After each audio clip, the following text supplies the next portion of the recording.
Welcome to In-Flight Horrors. I'm your host, DM Numanali, and you're listening Horror Stories. अज़ीज़ सामीन, ख़वातीनो हज़रात, ये वाक़या बकरा मंडी tench पाटा रावलपिंडी से मोहम्मद अली अरसाल करते हुए कहते हैं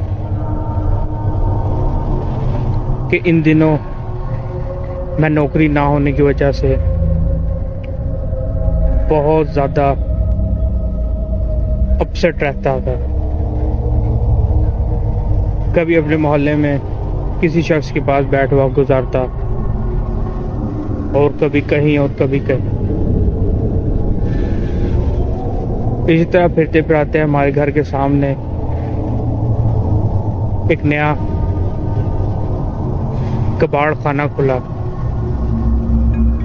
जिसमें रद्दी रोटी और पुरानी चीज़ें जो भी लोहा तांबा जो लोग बेचा करते हैं।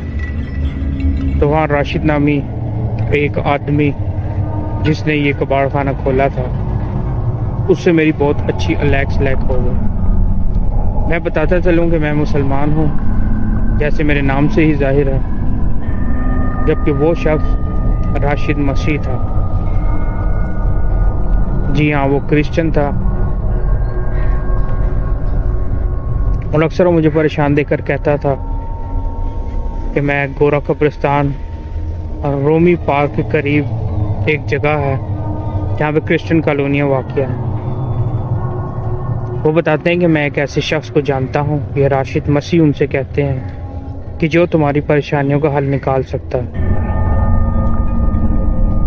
तो बताते हैं कि मैंने कहा चलो ठीक है, आजमा लेते हैं। तो छुट्टी वाले दिन मैं और राशिद मसीह और मुझे लेकर क्रिश्चियन कॉलोनी में पहुंचा। तो वहाँ पर क्या देखते हैं कि वहाँ पर एक शख्स है जिसकी बड़ी बड़ी लंबी चटाएं हैं जो कि ज़मीन तक लटक रही हैं और दाढ़ी पड़ी हुई है और अजीब किस्म का वहशतनाक किस्म का आदमी। वो बताते हैं कि उस आदमी ने एक छोटी सी मूर्ति निकाली जिसकी ज़बान बाहर की तरफ लटकी हुई।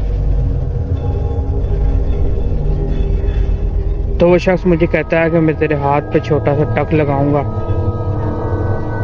तो उन्हें घबराना नहीं, यह मूर्ति तेरा खून पिएगी और फिर तू जो काम इसको कहेगा वो ये करेगी।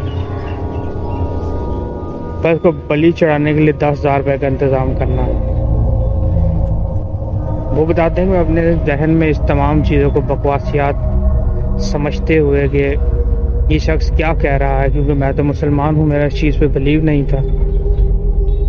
तो बार सिर्फ आजमाने के लिए मैंने उस शख्स के सामने अपना हाथ आगे किया। तो यकीन मानिए कि उसका हाथ कोई इंसानी हाथ नहीं था। मुझे ऐसा लगा किसी जानवर ने मेरा हाथ पकड़ लिया। हाथों पर बड़े बड़े बाल, जैसे बनमानस के हाथों पर बाल होते। वो बताते हैं कि उसने मेरा हाथ बड़ी गिरफ्त और जकड़ से पकड़ा और मेरे हाथ पर छोटा सा टक लगाया और एक छोटी सी कटोरी जो पीतल की कटोरी थी उसमें मेरा खून टपकाया। बताते हैं कि मेरे सामने ही उसने वो कटोरी का खून उस मूर्ति के सामने रखा जिस मूर्ति की ज़बान बाहर की तरफ लटक रही। वो कहते हैं आया ये नज़र का धोखा था या क्या इसरार था, मैं आज तक नहीं जान सका कि मेरे देखते ही देखते वो कटोरी में जो खून था वो उस मूर्ति ने पी लिया। मेरे देखते ही देखते वो मेरा खून उस कटोरी से गायब हो गया। वो बताते हैं शख्स ने कोई अपनी झोली सी थी, उसमें से एक मिट्टी का टुकड़ा निकाल कर मेरे हाथ पर मल दिया। मेरी तकलीफ कुछ कम हुई और मैंने इससे कहा कि मैं फलां जगह या फलानी जगह पर नौकरी करना चाहता हूँ। तो इसने कहा कि तू 10,000 रुपये लेकर आ, 5,000 अभी दे, 5,000 बाद में दे, मैं तेरी नौकरी लगवा दूँ।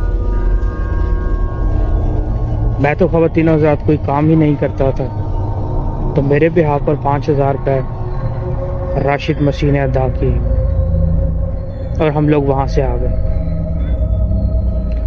वो बताते हैं कि मैंने कुछ कर्जा लिया अपने किसी रिश्तेदार से और 5,000 राशिद मसीह को वापस लौटाए और 5,000 उसी बंदे को, जब गोरा कब्रिस्तान कृष्ण कलोनी में रहता था, जाके 5,000 रुपये उस शख्स को दी। वो बताते हैं कि मैं नासमझ था, ये मेरी नासमझी और नादानगी थी कि मैं एक ऐसे शख्स के पास चला गया जो कि जादू टूना करता था और मज़हब इस्लाम से खारिज था। वो बताते हैं कि मैं जहाँ जैसे चाहता था उसी जगह पर मेरी नौकरी लग गई और मेरे वहम गुमान में नहीं था कि वहाँ पर मेरी नौकरी लग जाए। वो बताते हैं कि आज तक मैं नौकरी कर रहा हूँ और खुश हूँ, पर कोई चीज़ है जो अंदर से मेरे अंदर गिल्ट पैदा करती है कि मैंने गलत रास्ता अख्तियार किया और मैं आज तक उस बात पर पशेमान। पर ये वाक़या मेरी ज़िंदगी का सबसे अनोखा और हैरत अंगेज़ वाक़या है, जो कोई नॉर्मल वाक़ये की तरह का नहीं है। तो ख़वातीनो हज़रात, इस वाक़ये से सबक हासिल कीजिए और अपने इर्द गिर्द रहने वाले किसी ऐसे शख्स के हत्थे ना चढ़ जाइए कि जाने जाने में आप जानते ही ना हो कि वो शख्स काला अमल करता है। लेकिन ये है कि काली ताकतों में भी एक ज़ोर है और एक ताकत है। जो मेरे इन भाई ने वाक़या बयान किया, इसमें तो इनका काम हो गया, पर वो हुआ रूहानी तरीके से नहीं, हुआ वो सिफली तरीके से। तो अपने ईमान को बचाइए और ऐसी बातों से इज्तनाब कीजिए। अपना बहुत सा ख्याल रखिए और अपने साथ बीतने वाले वाक़यात मुझको हर साल फरमाते रहिए। अपने होस्ट नुमान अली को इजाज़त दीजिए। मिलते हैं कुछ नई कहानियों के साथ। अल्लाह हाफ़िज़।